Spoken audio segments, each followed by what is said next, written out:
Welcome to our first propulsion episode. We normally gather a wide mix of cars from superlight to the Le Mans style beasts, but having recently celebrated the 25th anniversary of the Lotus Elise, today we've decided to focus on that era of cars based on aluminium extrusion chassis.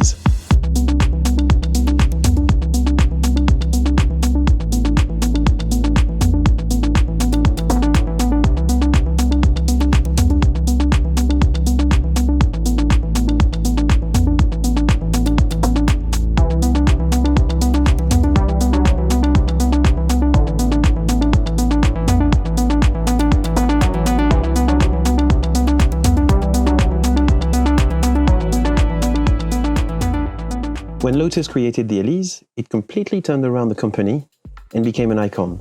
At the time, Lotus designers joked that they were using double glazing technology and they went extrusion crazy, started thinking of many parts to be extruded, from door hinges, various brackets, pedals, etc. They used a company in Norway called Hydro, who also made chassis for the Renault Spider. The Lotus ended up a little bit lighter, using aviation technology rather than welding. Actually, the name of Spider has nothing to do with the arachnid. Simply, when the term of speedster or speeder appeared, if you say this word in languages like Italian or French, for example, you'd be tempted to spell it with an I. Later, the word slipped back in English with a tweak, go figure. Speaking of speeder or speedster, like its European twin, the Opel Speedster, you've also noticed here today that Vauxhall VX220. It's very much the sibling of the Elise Series 2, made side by side in Vauxhall, when Lotus needed to replace the first series.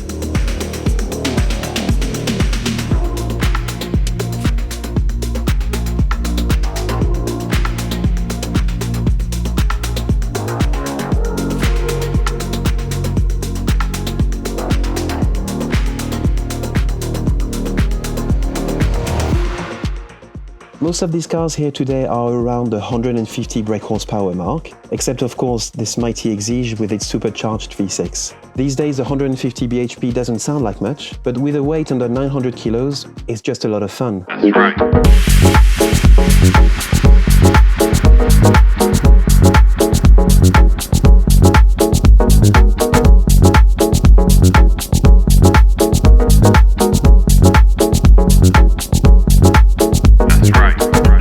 We can't make this video today without saying hello to Elisa Artioli. Do check her channels.